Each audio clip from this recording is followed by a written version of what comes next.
자, 매주 월요일 아침 알아두면 피가 되고 뼈가 되고 돈이 되는 경제 뉴스 슬기로운 경제생활 시간입니다. 이인철 소장님 나오셨습니다. 어서 오십시오. 네, 안녕하세요. 네, 이 소장님 기다리시는 분이 많아가지고 빨리빨리 나오세요. 언제 오세요? 막 이런 얘기 물어보시는 분들이 많았습니다. 보셨죠? 댓글. 저는 댓글을 볼 수가 없었어요. 아, 그래요? 자, 새마을금고 위기설 이유 한번 여쭤보겠습니다. 대표적인 서민 금융기관인 새마을금고 위기설이 확산이 됐는데요. 물론 뭐 지난주에 좀 막았다고 했는데 그게 아닌가 보네요. 부동산 시장 침체 그리고 PF가 지금 안 좋아지면서 대규모 예금 인출 사태가 벌어졌었습니다. 절체절명의 위기에 처했다라고 얘기하던데요.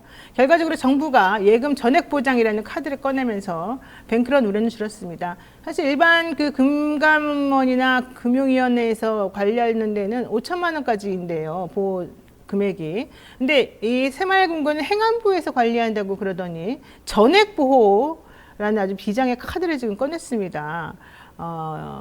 결과적으로 이렇게 되면은 좀 안심이 되긴 할 것 같긴 한데, 자, 앞으로 어떻게 될까요? 그러니까 크게 두 가지로 봐야 될 것 같아요. 새마을금고에 이렇게 많은 우리 국민들이 정말 예금을 넣나라고 할 정도로 2,200만 명이 고객이에요. 아니, 어르신들은 다 넣었더라고요. 그러니까요. 우리 집 부모님들도 성인분들 두 분 중에 한 분은 네네. 새마을금고와 거래를 하고 있다는 얘기거든요. 맞아요. 네. 그런데 우리가 지난 3월에 미국의 실리콘밸리 뱅크 파산하면서 그때 교훈이 뭐였냐면, 왜냐하면 미국 은행이 무너졌는데 유럽으로 전이 됐잖아요. 그러면 이게 한국으로 오면 한국의 뇌관은 뭐지? 당시에 다들 이구동성으로 부동산 프로젝트 파이낸싱이 부실하다. 아, PF가. 지난해 말 기준 115조 원의 잔액이 있어요. 근데 레고랜드 사태 때문에 자금 조달이 안 돼. 근데 부동산 경기 침체돼 원자재 가격 올라 줄줄이 사업이 막힌 사업장이 많았던 거예요. 부동산 프로젝트 PF라는 거는 우리가 알다시피 담보가 없어요. 미래 분양 잘 될 거를 담보로 해서 신용으로 빌려준 거랑 마찬가지거든요. 그렇죠. 그래서 이자도 비싸요. 맞습니다. 그러다 보니까 그러면서 그때 두 가지 걱정했거든요. 지금 미국 은행 무너지는 데는 36시간밖에 안 걸렸어. 55조 원 빠져나가는데. 스마트폰 뱅킹으로 인해서. 그러면 스마트폰 보급률 세계 1위가 한국이에요. 인프라가 더 깔려져 있는 한국은 어떻지? 라고 하면서 나온 얘기가 뭐냐? 자, 그러면 우리도 지금 23년째 5천만으로 묶여있는 예금자 보완도 빨리 상향해야 한다라는 이제 여론이 높았어요. 근데 정치하고 국회는 미적되다가 지금 3월 거의 4개월 넘게 지금 허송세월 한 거잖아요. 그러면서 시기를 놓쳤고요. 그리고 왜 새마을금고지? 다른 데도 물린 데가 많은데. 새마을금고가 전국적으로 한 1,300곳 가까이 있어요. 총 굴리는 자산만 2,800조가 넘습니다. 280조. 280조가 넘는데 이번 사태를 촉발한 게 남양주 동부 새마을금고예요. 자, 여길 들여다봤더니 새마을금고는 각각의 법인이 다 달라. 그래서 중앙이 다 하고 있지만 법원이 다른데 여기 새마을금고 중앙위에서 감사를 해보니까 부동산 프로젝트 파이낸싱 한 600억 원 정도 대출해 줬는데 한 120억 원? 20%가량이 회수할 수 없는 거예요. 그렇게 부실이 많아요? 예. 근데 문제는 뭐냐? 여기만 20%가 아니야. 20% 이상 이제 연체 있는 곳이 수두룩하고요. 수도권에 전국적으로 보면 10% 두 자릿수 넘는 곳이 많다는 겁니다. 네. 자, 이렇게 되니까 2,200만 새마을금고 예금주들이 불안한 거예요. 내 예금 괜찮아? 봤더니 대부분 5천만 원 이상 넣는 고객들이 상당히 많다는 겁니다. 그러니까 뱅크런이 시작이 된 겁니다. 뱅크런이 시작이 되니까 그때 조기에 그래서 금융당국이 미국의 3월 그 은행 위기를 교훈 삼아서 초장부터 아예 그러면 예금자 보호원도 상관없이 예금 이자 상관없이 전액 보장하겠습니다라고 간 거예요. 네. 그래서 조금 우려는 희석이 됐지만 결국은 그 남양주 동부 새마을금고는 이번 주 인근에 있는 화도 새마을금고하고 인수합병됩니다. 화도하고. 예. 그러다 보니까 폐업하면은 내 돈 어떻게 되지라고 불안해진 거예요. 그러니까 마을금고를 직접 방문하다 보니까 이제 이 정책 당국이 급하게 카드를 꺼냈는데 자, 근데 문제는 부동산 PF가 새마을금고만 있는 게 아니잖아요. 그렇죠. 지금 새마을금고는 아까 보통 연체율이 6월 말 기준 평균 6%, 아까 남양주는 20% 넘었지만 그런데 지금 더 높은 데도 있어요. 그래요? 평균 15.8%, 15.9%인 데가 있어요. 연체율이요? 예, 여기는 증권사입니다. 아이고 머니나. 증권- 어느 증권사가 그래요? 증권사, 그러니까 증권사 중에서도 조금은 중소형 증권사들이에요. 근데 지난번에 우리 많이 해봤어요. L사도 지금 돈 모을 거에서 뭐 계열사한테 SOS 하고 있다. 뭐 네. 그런 얘기를 했잖아요. 했는데 검색하면 다 나옵니다. 지금 제가 이니셜로 얘기하고 있지만 지금 이 얘기하면 여기도 여기도 위험해질 수 있어요. 그래서 거기뿐만이 아니라 저축은행도 4%가 넘어요. 네. 근데 금액을 봤더니 이 새마을금고의 이 PF 잔액은 한 56조 정도 돼요. 56조. 네. 2년 전에 비해서 2배 정확하게 늘어났어요. 그런데 이 지금 앞서 얘기한 15.9%라는 증권사의 경우에는 부실 잔액이 절반이에요. 28조 원. 어머나. 그 다음에 저축은행의 경우에 그보다 더 낮아서 10조 원. 그래서 지금 맨 먼저 터진 것이 야, 어디가 내관이냐라고 터진 것이 지뢰밭이 바로 새마을금고입니다. 그렇군요. 그런 상황에서 새마을금고 내부 직원들 비리가 계속해서 나오고 있어요. 특히 회장은 뭐 연봉 정치를 벌였다 이런 얘기까지 나오고 있는데 어떻게 이런 일이 가능하죠? 관리 감독이 제대로 안 되는 것도 있고 내부적으로도 이 도덕 불감증입니까? 뭡니까? 맞습니다. 예. 이게 왜냐하면 예. 새마을금고는 PF 후발주자예요. 그러니까 대형은행들은 한번 호되게 저축은행 사태에서 당해봤기 때문에 대형 사업장, 서울의 알짜, 수도권의 알짜 사업장만 하니까 연체율이 거의 아니야. 없어. 네. 그럼에도 불구하고 이 새마을금고는 이제 이 후발업자다 보니까 소규모, 지방에 소규모 이제 빌라라든가 다가구 주택과 같은 500억 원 이하의 사업장에 돈을 많이 빌려준 거예요. 네. 근데 PF 자금의 특성은 뭐냐? 이게 사업 진척 사항에 따라서 대출금이 나가야 되는데 얘네는 그냥 앉아서 확인도 안 하고 사업 멈췄는데 대출 계속 내주는 거예요. 그럼 왜요? 아니 그러니까 그냥 서류상으로만? 서류상으로만 한 거예요. 자 그러다가 또 특히나 아까 이제 비직원 임직원들의 이제 이 비리가 여기와 연결돼 있는 거예요. 아름아름 이제 이 새마을금고는 이제 조합장이라고 하잖아요. 네. 새마을금고에 이제 이 각각 지점에 있는 조합장들이 자기 아름아름 이제 이런 사업장에 대해서 대출 공생관계처럼 대출해주면서 비리가 적발이 됐는데 여기 2017년부터 2022년 8월까지 새마을금고 임직원에 의해 횡령 배임 사건 85건이 발생을 했는데 피해 금액만 640억 원이 넘습니다. 아이고. 이 가운데 3분의 1은 회수조차 안 되고 있거든요. 네. 그러니까 3월에 이제 부동산 PF 대출 수수료를 불법으로 자금을 받은 혐의로 임직원이 구속된 바가 있고요. 여러 지역 금고에서 제대로 된 이 대출 검증 없이 임직원의 이제 횡령 배임이 이제 굉장히 여러 군데서 나타나고 있고 특히나 앞서서 말씀하셨습니다만 이렇게 지금은 내부에서는 지금 골마 터졌는데 임직원들의 복지며 연봉의 경우에는 엄청난 거예요. 아니 다른 시중은행보다 높대요. 맞습니다. 지금 보니까 자산이 2배 이상 많은 NH 농협 네. 금융지주 회장이나 우리금융지주 회장보다도 더 높대요. 연봉이 더 높아요. 그러니까요. 이게 말이 안 되는 얘기가 지금 봤더니 임직원이랑 그리고 이제 임원하고 직원하고 엇비슷해요. 보니까. 세상에. 완전 기형적인 형태가 된 거예요. 지시 내린 사람이 더 많아지는 그런 형태로 가고 있고 그러다 보니까 평균 연봉을 따져봤더니 임직원 빼고 이렇게 지금 높은 사람들이 많다 보니까 시중은행의 임직원들보다도 평균 연봉이 더 많아. 이제 새마을금고 중앙회의 경우에는 네. 4대 시중은행 평균 연봉은 1억 한 1,200만 원인데 새마을금고 중앙회 정규 직원의 평균 연봉은 1억 2천만 원입니다. 아이고. 이러다 보니까 특히나 이제 이 새마을금고 중앙 회장의 지난해 연봉은 6억 6천만 원이거든요. 근데 NH농협 회장이 한 5억 6천만 원, 그리고 우리금융이 한 6억 4천만 원, 5억 4천만 원 정도니까 1억에서 1억 2천만 원 정도 더 많은 거예요.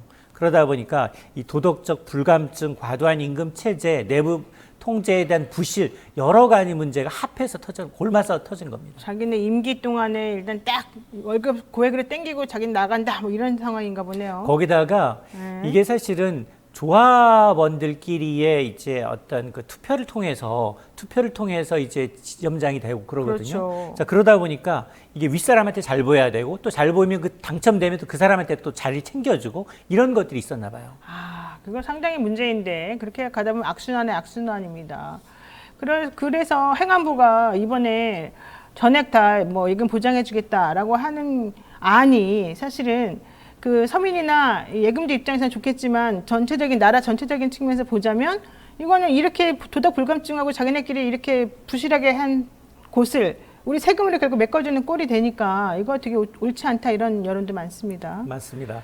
이게 사실은 이런 사건 터질 때마다 물론 뭐 이게 지금 제가 말씀드렸던 것처럼 수면 아래로 뱅크런은 좀 가라앉았지만 결이 달라요. 하나는 뭐냐면 이게 부동산 PF 부실이라는 건 부동산 경기가 회복되지 않은 이상 네. 이 멈춰진 사업장이 다시 돌아가지 않은 이상은 네. 정상적으로 해결이 안 됩니다. 그렇죠. 누가 부채를 상기해 주지 않잖아요. 그럼 누군가 떠안는 거잖아요. 그 채권자는. 그러다 보니까 지금 가장 큰 문제는 뭐냐. 뱅크런은 정부 세금 들여서 이제 잠시 이제 이 수면 아래로 가라앉았지만 정작 PF 대출은 다음 앞서 제가 말씀드렸던 것처럼 증권사로 튈지 저축은행으로 튈지 모르는 상황이에요. 네. 이게 만약 다른 데로 전이가 되면 다 불안하기 때문에 그렇죠. 지금 새마을금고만 예금자 전액 보호지 나머지는 1인당 5천만 원이에요. 네. 그러니까 불안한 사람들은 다른 데 저축해놨는데 왜 이게 문제가 되느냐. 지난해 6월 기준 이 5천만을 초과한 예금이 얼마나 되느냐. 1,150조가 넘습니다. 전체 예금의 3분의 2가 5천만 원 초과한 예금이에요. 그러니까 2000년 이후에 경제 규모는 3배 가까이 이제 늘었는데 불구하고 우리는 그동안 예금자 보호한도는 다 묶어놓은 거예요. 그러다 보니까 2008년 글로벌 금융위기 나면서 미국, 유럽부터 시작해서 대부분 다 예금자 보호한도를 높여놨거든요. 네. 왜냐하면 이게 경제 규모, 물가 상황 감안해서 올립니다. 네. 근데 우리만 이걸 안 하고 높다 보니까 지금은 새마을금고로 이제 이 국한돼서 한 얘기지만 만일 이게 다른 금융권으로 또 이제 확산이 되게 되면 네. 정부가 또 여기도 메꿔줘야 되는 상황이거든요. 그러니까요. 근데 이제 이게 메꿔진다라고 해서 다 공짜가 아니라 이게 전부 다 국민들한테 돌아옵니다. 다 우리 부담이죠. 예, 예. 자, 뭐 요거 질문 하나 해보겠습니다. 한국은행이 예상대로 4회 연속 기준금리를 동결했습니다. 3.5% 그 수준 유지했다는 얘기인데요. 왜 그랬느냐 물어보니까 물가보다 경기 둔화가 심각하다. 뭐 이런 판단 때문이라고 했습니다.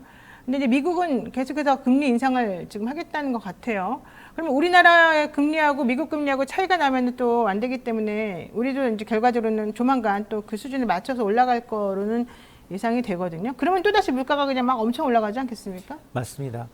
아마 다음 주 이제 현지 시간으로 25, 26일이면은 7월 FOMC 회의가 있습니다. 지금 나타나는 이제 컨센서스는 7월 인상 가능성 거의 90% 넘게 보고 있고요. 그리고 9월에 과연 인상할 것인가에 대해서만 좀 논란이 있는 것 같아요. 연준은 그래도 9월에도 간다라는 입장인데 시장에서는 무슨 얘기냐. 9월까지는 아직 못할 수도 있다. 이런 이제 이 예측이 나오고 있는데 우선 우리가 문제인 게 네. 일단 지난주 한은이 금통위에서 2월, 4월, 5월에 이어서 7월까지 기준금리를 동결하면서 1.75%인 사상 최대 격차가 다음 주면 더 벌어져서 2%로 가거든요. 그러니까 물론 단순히 이제 금리 역전 차만을 가지고서 돈이 움직이는 건 아닙니다. 그리고 지금 보면 외국인 투자 자금은 오히려 한국으로 더 쏠리고 있는 건 맞거든요. 이 투자 자금은 미래를 보고 하는 거예요. 미국은 지금 저렇게 금리를 빠른 속도로 올렸는데 과연 경기 괜찮아? 이거에 대한 의문이 있기 때문에 투자 자금이 가지 않는 거예요. 자, 그러다 보니까 물론 이제 이창용 총재도 뭐라고 얘기했느냐? 지금 우리나라 수출이 문제이고 경기다 문제에 보니까 요번에 이제 동결을 했지만 단순히 어떤 금리에 대해서 금리 격차만 가지고서 금리의 향방을 결정하지는 않겠다라고 해서 하고 있거든요. 그럼에도 불구하고 지금 통화정책에 가장 큰 영향을 줄 수 있는 가계부채가 사상 최고를 나타내고 있고요.